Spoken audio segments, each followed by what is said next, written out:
দর্শক, আজকে দিন এবং রাত পোহালে পবিত্র ঈদুল আজহা। সবাইকে অগ্রিম ঈদের শুভেচ্ছা, ঈদ মোবারক। মুসলমান ধর্মের মানুষ আমরা যারা, তাদের জন্য এই কোরবানির ঈদটা একটা বড় উৎসবের উপলক্ষ।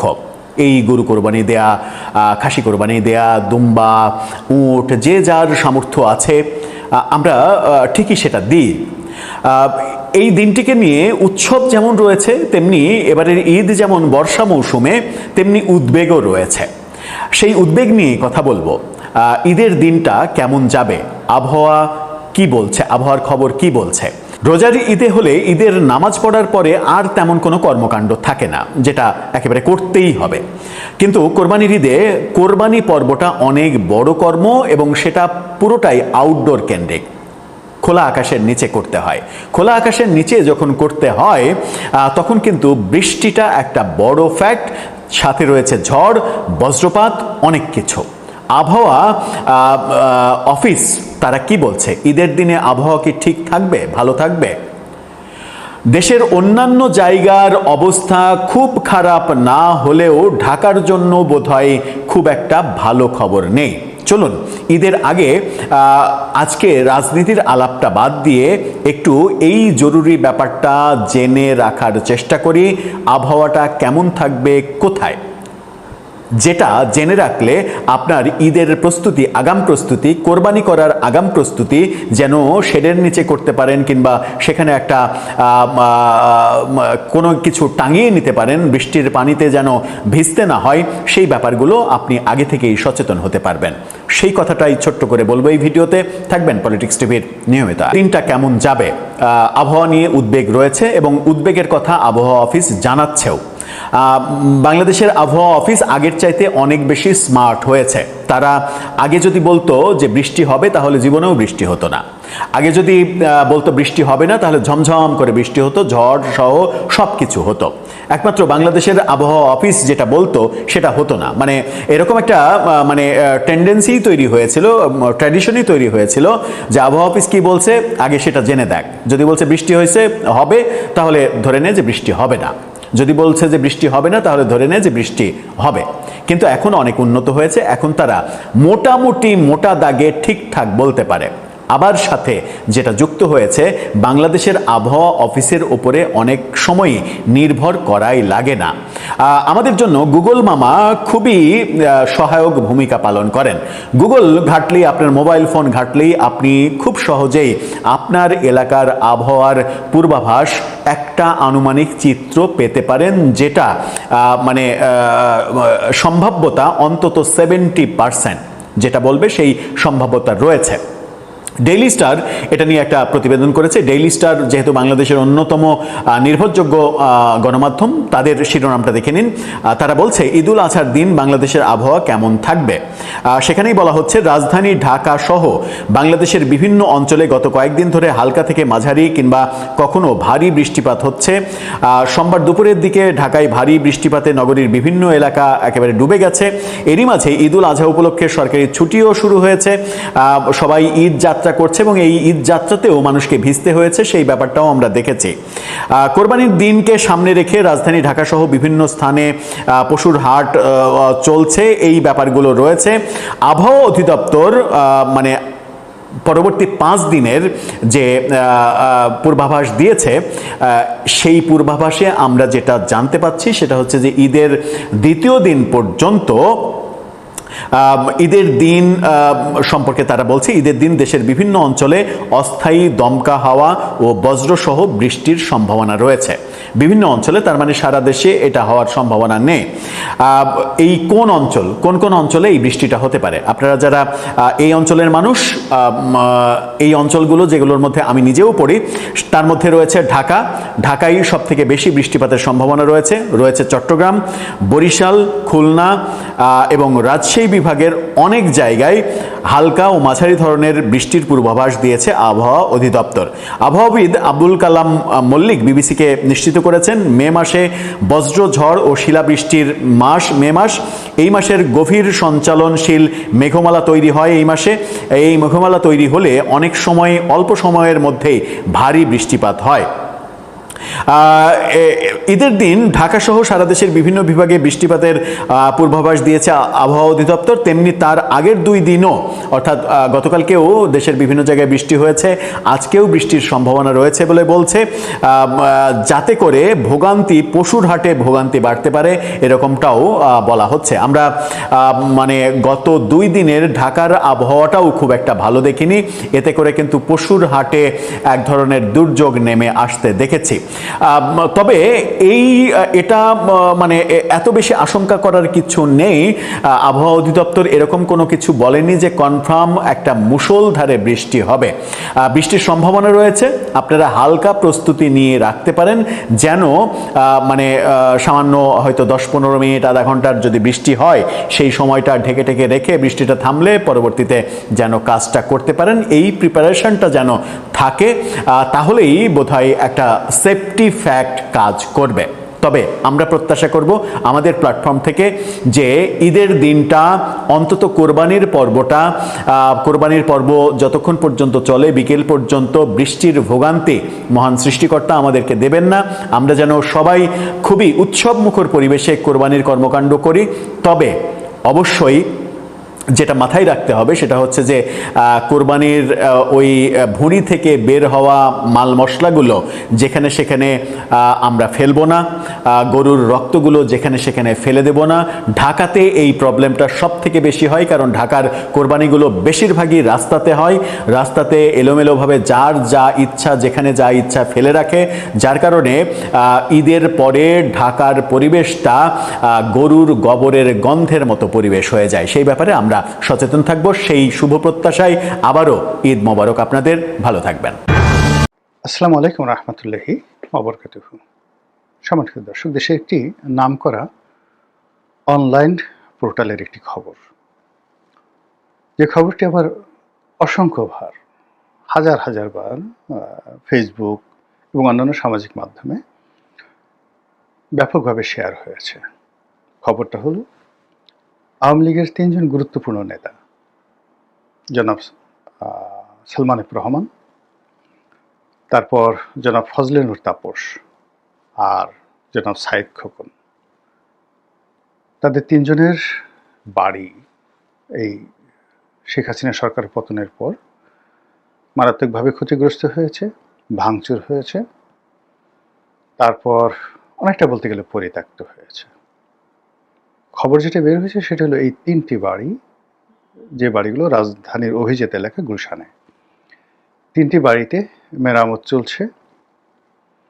তারপর সেই জিনিসগুলো অর্থাৎ বাড়িগুলো যেভাবে পরিত্যক্ত ছিল, সেই পরিত্যক্ত বাড়িতে তারা দারোয়ান নিয়োগ দিয়েছে এবং ঝাড়পোছের কাজ হচ্ছে।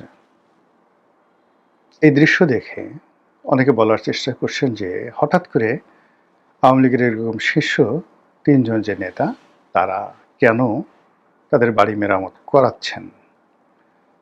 তারা কি কোনো গ্রিন সিগন্যাল পেয়েছেন, বা তারা কি বাংলাদেশে ফিরে আসছেন, বা তারা ফিরে আসলে ওই বাড়িতে তারা থাকতে পারবেন, ওই বাড়ি তারা ভাড়া দিতে পারবেন, বা ওই বাড়ি তারা ভোগ দখল করতে পারবেন? এই ধরনের যে নিশ্চয়তা, এটা কি তারা পেয়েছেন কিনা, এগুলো নিয়ে প্রশ্ন অনেকে তুলেছেন।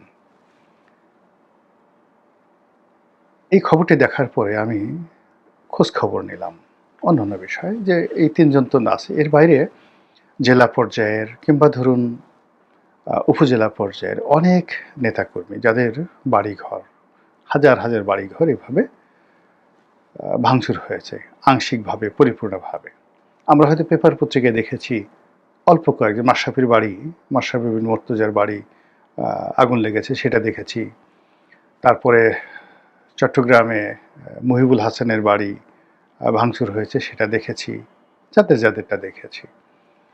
এর বাইরে আওয়ামী লীগের বেশিরভাগ মন্ত্রী, উপজেলা চেয়ারম্যান, সংসদ সদস্য, এদের বাড়িঘর কিন্তু ভাঙচুর হয়েছে, তছনছ হয়েছে।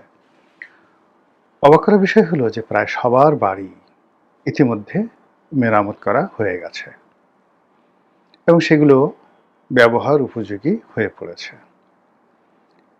এটা যখন সবার চোখের আড়ালেই ঘটনাগুলো ঘটেছে, ঠিক সেই সময়টিতে আবার আমাদের যে রাজনীতি, সেই রাজনীতিতে অনেকগুলো মেরুকরণ দেখা দিয়েছে।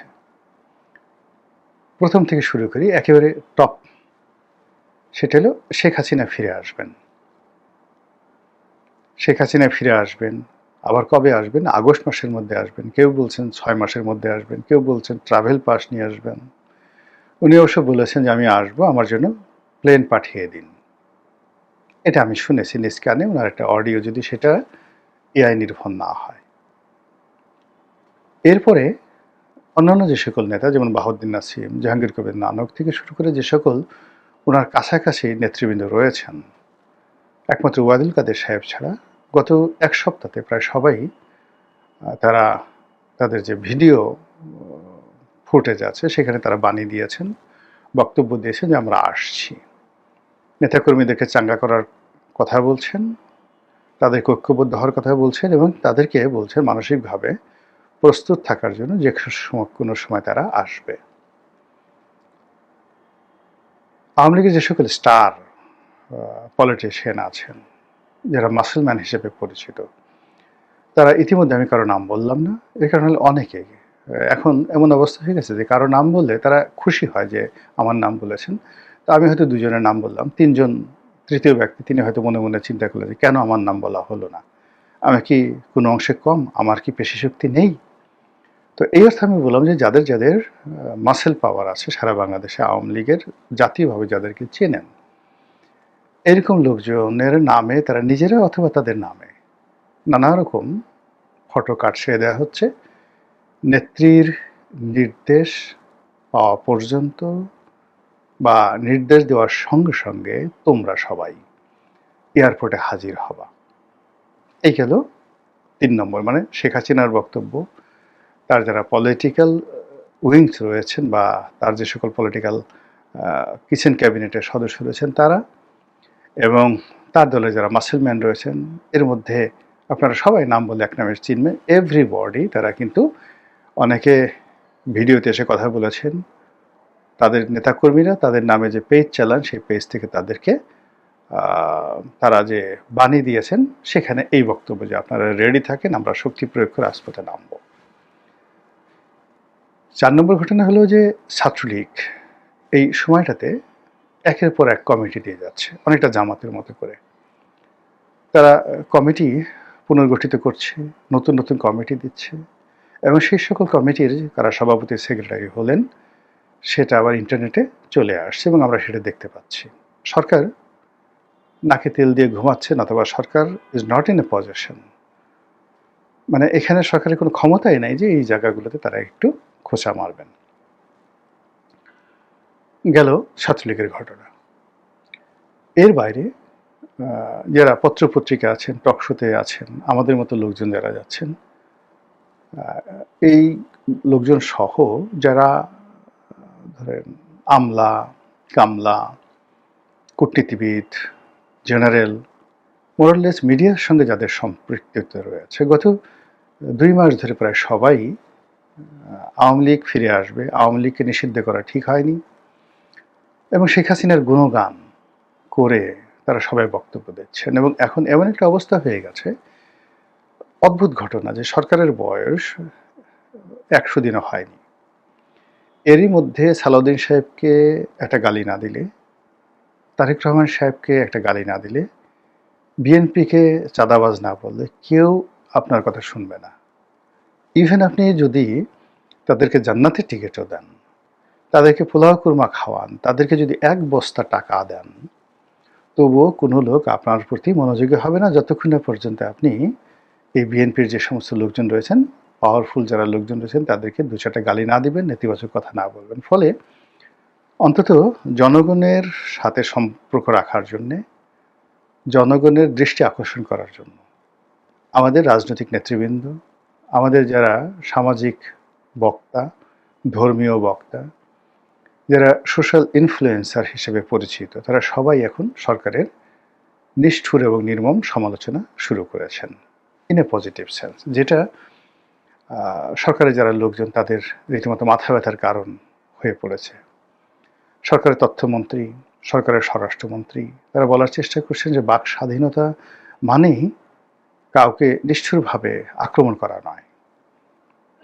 বাক স্বাধীনতা মানেই কাউকে সমালোচনা করা নয়, সেটার একটা লিমিটেশন থাকা উচিত এবং সেটার একটা বাধ্যবাধকতা থাকা উচিত বা আছে। এর বাইরে গেলে এটা ক্রিমিনাল অফেন্স বা ফৌজদারি অপরাধ হিসেবে গণ্য হবে। তো আমাদের দেশে ক্রিমিনাল প্রসিডিউর কোড বা ফৌজদারি কার্যবিধি, এটা কি বলে মোরাললে যারা আইন সংক্রান্ত তারা সবাই জানে, কিন্তু সরকার এখন আওয়ামী লীগের ভাষায় সেই কথাগুলো বলার চেষ্টা করছে, এরশাদের ভাষায় কথা বলার চেষ্টা করছে। কেউ কেউ এই সরকারকে নব্য ফ্যাসিবাদ, নব্য স্বৈরাচার বলার চেষ্টা করছে খুব অল্প সময়ের মধ্যে। জামাত এবং এনসিপি যে ভাষায় মানে সরকারকে আক্রমণ করছে, কিংবা নাসিরউদ্দিন পাটোয়ারি যে ভাষায় সরকারকে আক্রমণ করছে, এটা সংগত কারণেই ইতিপূর্বে মানে শেখ হাসিনাকে নিয়েও এই ধরনের কথাবার্তা কেউ এভাবে বলতেন না, যেটি সরকার আসলে এই মুহূর্তে সহ্য করতে পারছে না। আর সরকার যখনই এরকম একটা অবস্থার মধ্যে পড়েছেন, অস্বস্তির মধ্যে পড়েছেন, ঠিক সেই সময়টাতে আওয়ামী লীগের যারা নেতাকর্মী তারা বাংলাদেশে ঢুকে পড়ার, বাংলাদেশে আসার, আত্মসমর্পণ করার, অনেকে শেখ হাসিনার সঙ্গে আসার, অনেকে শেখ হাসিনার আগে পরে আসার তারা ঘোষণা দিয়ে বসেছেন। আমার একজন সাংবাদিক হিসেবে, একজন রাজনৈতিক বিশ্লেষক হিসেবে, কিংবা ধরুন একজন সাধারণ আমজনতা হিসেবে আমি যতটুকু খোঁজখবর রাখি, যেহেতু একটা সময় আওয়ামী লীগ করেছি, আওয়ামী লীগের সংসদ সদস্য ছিলাম, সঙ্গতি কারণে ৩০০ জন যারা আওয়ামী লীগের টপ লিডার, বা ধরুন আওয়ামী লীগের ৩,০০০ টপ লিডার যারা আছে, তাদের সঙ্গে তো সবার সঙ্গেই অন্তত পক্ষে ২৫ থেকে ৩০ বছরের সম্পর্ক। ফলে তারা কোথায় আছেন, কি আছেন, তাদের মন মানসিকতা কি, এই খবর এ কান ও কান, এ মুখ ও মুখ হয়ে চলে আসে। তো যেটি দেখতে পাচ্ছি সেটি হলো সবার মধ্যে এক ধরনের আত্মবিশ্বাস চলে আসছে। একজন সামাজিক ইনফ্লুয়েন্সার আছে আওয়ামীপন্থী, পমির রহমান পিয়াল। তো তিনি একটি যাকে বলা হয় ছোট চিত্রনাট্য রচনা করেছেন, একটি গান, পালা গান, বায়োস্কোপ এরকম দিয়ে আর কি, যে ওই পুঁথি পড়ার সুরে। এবং এটা সেই হাম নিয়ে, ডক্টর মোহাম্মদ ইউনূসের বদনাম নিয়ে এতটা জনপ্রিয় হয়ে পড়েছে যে এখন রীতিমতো অমির রহমান পিয়াল বাংলাদেশে বিখ্যাত চলচ্চিত্র পরিচালক খানাতা, জহির রায়হান কিংবা আলমগীর কবির, ঠিক ওই পর্যায়ে আওয়ামী লীগের যারা নেতাকর্মী রয়েছেন তাদের কাছে ওই ছোট্ট একটা গান, ২-৩ মিনিটের এরকম একটা গান, সেই গানের কারণে তিনি বিখ্যাত হয়ে গেছেন, যে ওই শিশুদের হাম নিয়ে যে গানটা রচনা করেছেন। আওয়ামী লীগের যে সকল লোকজন ছিলেন, সাংবাদিক, কথক, বুদ্ধিজীবী, যারা দীর্ঘদিন আওয়ামী লীগ থেকে অভিমান করে হোক বা যে কোনো কারণে হোক তারা আওয়ামী লীগ থেকে দূরে ছিলেন, তারা সবাই যার যার অবস্থান থেকে বের হয়ে এসছেন এবং কথা বলছেন। কারো কারো কথা তো মানে অসাধারণ, যাকে বলা হয় ইনফ্লুয়েন্স তৈরি করছে, এবং তারা বিদেশ থেকে বলছেন, এবং তাদের কথাবার্তা শুনে আপনার মনেই হবে না যে তারা কোনো সময় আওয়ামী লীগ করতেন বা কথাগুলো আওয়ামী লীগের পক্ষে বলছেন। As it is, very neutrally, বিবিসির মতো বা সিএনএনের মতো, আল জাজিরার মতো অনেকে বিশ্লেষণ করছেন এবং মানুষ তাদের কথাগুলো শুনছে। তো সব মিলিয়ে মনে হচ্ছে যে বাংলাদেশের রাজনীতিতে আওয়ামী লীগ কিছু একটা করতে যাচ্ছে এবং আওয়ামী লীগ কিছু একটা ঘটাতে চাচ্ছে, এবং সম্ভবত আমাদের যে রাজনৈতিক অঙ্গন, সেই রাজনৈতিক অঙ্গন আওয়ামী লীগের জন্য একটা ক্ষেত্র ইতিমধ্যে প্রস্তুত করে ফেলেছে, এবং তারই ধারাবাহিকতায় কাকতালীয় হলেও হতে পারে, কিন্তু এই যে আওয়ামী লীগের বিভিন্ন স্তরের নেতাদের যে বাড়িঘর যেগুলো ভেঙে ফেলা হয়েছিল সেগুলো যে মেরামত হচ্ছে, এর মধ্যে আপনি কোনো ইঙ্গিত খুঁজে পান কিনা। মহান আল্লাহ আমাদের সবাইকে হেদায়েত দান করুন এবং হেফাজত করুন। আসসালামু আলাইকুম ওয়া রাহমাতুল্লাহি ওয়া বারাকাতুহু।